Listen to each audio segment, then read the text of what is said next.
Hello friends, welcome to Bebakka లాక్స్కి. ఇవాళ ఏంటంటే మన ఇమోషన్స్ని మనం ఎలా కంట్రోల్లో పెట్టుకోవాలి దాని గురించి మాట్లాడుకుందాం. నిజమే, చాలా కంట్రోల్ పెట్టుకోవడం చాలా కష్టం, కానీ ప్రయత్నం చేద్దాం. ఇవి వినండి, ఈ టిప్స్ విన్నాక ప్రయత్నం చేస్తే మన ఇమోషన్స్ అన్నీ మనం కంట్రోల్లో పెట్టుకోగలమేమో చూద్దాం. మీకు ఎప్పుడైనా ఇలా అనిపించింది అసలు ఇవన్నీ మాయ మాటలు, ఇవన్నీను నా కోపం నా చేతిలోనే ఉంది అనుకున్నారు ఎప్పుడన్నా? ఒక మాట విన వెంటనే రియాక్ట్ అవుతుంది. చాలా బాధగా ఉంది, ఏం చెయ్యాలో అర్థం కావట్లేదు. ఇవన్నీ అనుకున్నారా? ఇలా అనుకున్నవన్నీ ఏంటంటే ఈ మాటలు నేను మనల్ని మనమే తక్కువ చేసుకొని భావించుకుంటున్నట్టు అనమాట. కానీ సహజంగాను ఎమోషనల్ అనేది మనకి ఎప్పుడూ ఉంటుంది, కానీ అది ఎప్పుడు మన మీద ఆధిపత్యం సాధించకుండా చూసుకోవాలి. ఎమోషనల్ అంటే భావోద్వేగం, ప్రతి మనిషిలోని సహజ ప్రక్రియ. మనం కోపడ్డం, బాధపడ్డం, భయపడ్డం, ప్రేమించడం, ఇవన్నీ నిత్యం మన జీవితంలో జరిగేవే. ఇది మీరు అనుకోవచ్చు, అయితే మనం ఎందుకు వీటిని నియంత్రణ చేసుకోవాలి, ఎందుకు కంట్రోల్ చేసుకోవాలి అని అడగచ్చు. దాని జవాబు ఏంటంటే, ఎందుకంటే మనం ఎమోషన్స్లో డెసిషన్ తీసుకున్నాం అనుకోండి, మన జీవిత దిశ అంతా ఇటు నుంచి అటు తిరిగిపోతుంది. కాబట్టి ఎప్పుడు ఎమోషన్స్లో డిసిషన్, ఎప్పుడు ఏ నిర్ణయాలు తీసుకోకూడదు.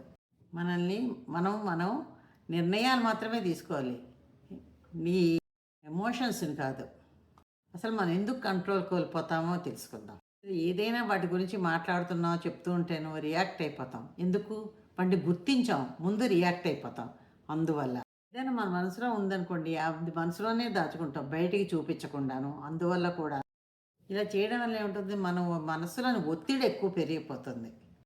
సొంతంగా మాట్లాడుకోము, ఆ భావాలను అర్థం చేసుకోము.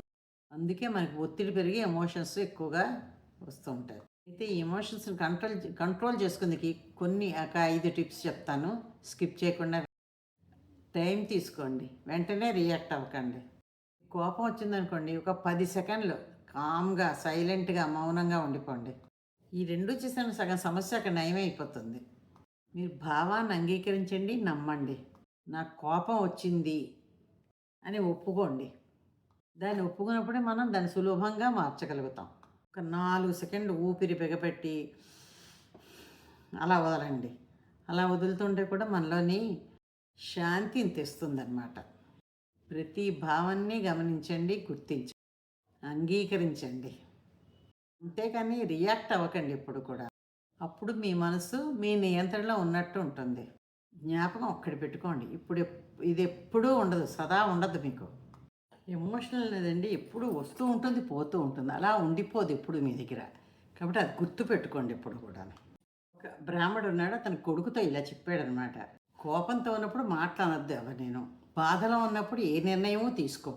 సరే, కొడుకు కోపంగా ఉన్నాడు బాగాను, తండ్రి మీద గట్టిగా కేకలు, అరుపులు పెడుతున్నాడు.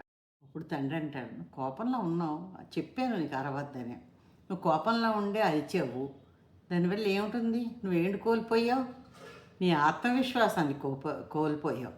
కాబట్టి కోపంలో ఉన్నప్పుడు ఎప్పుడు అరవకు. నువ్వేదో గెలిచాను అనుకుంటున్నావు, నువ్వు గెలవడం కాదు, నీ ఆత్మవిశ్వాసాన్ని నువ్వు పోగొట్టుకున్నావు. అంతేనండి, ఆ కొడుకు ఆ రోజు నుంచి మారిపోయాడు. నిజమే కదా, నా ఆత్మవిశ్వాసాన్ని నేను పోగొట్టుకుని ఏంటి తండ్రి మీద అలా కేకలు పెట్టాను అని ఆలోచించి తాను అస్సలు పూర్తిగా మారిపోయి కోపానికి బానిస కాకుండా భావానికి నాయకుడిగా తయారయ్యాడనమాట. అంతేగాని అక్కడి నుంచి కోపం తగ్గించుకొని, కోపంగా ఒకవేళ వచ్చినా ఆ టైంలో కామ్గా ఊరుకునేవాడు, ఒక్క మాట అనేవాడు కాదు, ఏమీ నిర్ణయాలు తీసుకునేవాడు కాదు, ఏమీ చేసేవాడు కాదు. అంత మారిపోయాడు. తండ్రి అన్న ఒక్క మాట. ఇప్పుడు కూడా మన భావోద్వేగాలు మనవే, బయట వాళ్ళని పోతే మన మనసులో ఏమున్నాయి, మనం ఏంటి అన్నది మనం తెలుస్తున్నాం. మన మనస్సు ఎంత చంచలంగా ఉంటుంది, ఎంత కోపంగా ఉంటుంది, ఎంత బాధలో ఉంటుంది, ఇవన్నీ మనకు తెలుస్తాయి, బయట వాళ్ళకి తెలియవు. కానీ అవన్నీ కూడా మనం ఇలా అరిచి, గీపెట్టి, తిట్టి, వాళ్ళని మాటలని ఇవన్నీ చేసి అవన్నీ కూడా మనం బయట పెట్టుకొని మన ఆత్మవిశ్వాసాన్ని, మన గౌరవాన్ని, మన విలువని మనం తగ్గించుకుంటున్నాం. కాబట్టి కోపంగా ఉన్నప్పుడు ఎప్పుడూ కూడా కంట్రోల్ చేసుకొని మనం కామ్గా ఉన్నంత మంచి పని మరొకట్లేదు అన్నమాట. కాబట్టి ఎప్పుడు కామ్గా ఉండడానికే ప్రయత్నం చేయండి. ఎప్పుడు కోపం వచ్చినప్పుడు మీ భావాల్ని కానీ ఏవి బయటికి చెప్పకండి. అసలు ఆ కోపంలో ఏం చెప్తామో మనకు తెలియదు, గొప్ప బలహీనంగా అయిపోతాం. కోపం వచ్చినప్పుడు ఏం మాట్లాడతామో అర్థం కాదు, ఏం చేస్తామో తెలియదు. రకరకాల నోటికి వచ్చిన మాటలు అంటాం, లేదంటే కొట్టేస్తాం, తిట్టేస్తాం, ఏవో ఒకటి అంటూ ఉంటాం. కాబట్టి కోపం వచ్చినప్పుడే మనం కంట్రోల్ చేసుకోవడమే మన గొప్పతనం. సంతోషంగా ఉన్నప్పుడు మనం ఏం చేసినా అది అందరూ ఓహో వాళ్ళు కూడా సంతోషిస్తారు, మనము సంతోషిస్తాం అయిపోతుంది. అన్నీ జోక్గా తీసుకుంటాం. కోపంగా ఉన్నప్పుడు మంచిగా చెప్పినా కూడా అవతల వాళ్ళకి చాలా బాధగా అనిపిస్తుంది. కాబట్టి కోపం ఉన్నప్పుడు మనకు కోపం ఉన్నా, అవతల వాళ్ళ కోపం ఉన్నా మనం కంట్రోల్గా ఉండడమే, మనం మౌనంగా ఉండడమే మనం చేసే మంచి పని. ఇప్పుడు కూడానండి మనం భావోద్వేగాల్ని మనం నడిపించాలి తప్ప అవి మనల్ని నడిపించేటట్టు మనం ఎప్పుడూ ఉండకూడదు. అంత కంట్రోల్‌లో చేసుకోవాలి. ఎవరైనా సరే అండి ఎమోషన్స్‌ని కంట్రోల్ చేసుకోగలిగి, నియంత్రించుకోగలిగనుకోండి, మన జీవితాన్ని చాలా మార్చుకోవచ్చు. కాబట్టి ఎప్పుడు కూడా ఎమోషన్స్‌ని చాలా కంట్రోల్‌లో ఉంచుకోవాలి. ఏది కూడాను చాలా బ్యాలెన్స్డ్‌గా ఉంటేనే మన జీవితం కూడా బ్యాలెన్స్డ్‌గా, సాఫీగా సాగుతుంది. ఇదండి ఇవాళ నేను చెప్పదలుచుకున్నవి. ఇవి ఎలా ఉన్నాయో కామెంట్‌లో పెట్టండి. లైక్, షేర్, సబ్స్క్రైబ్ చేయండి. Thank you. నేను మిమ్మల్ని ప్రశ్న అడిగాను కదా! హీరో, నది పేరు, జిల్లా పేరు ఇవన్నీను. కృష్ణ.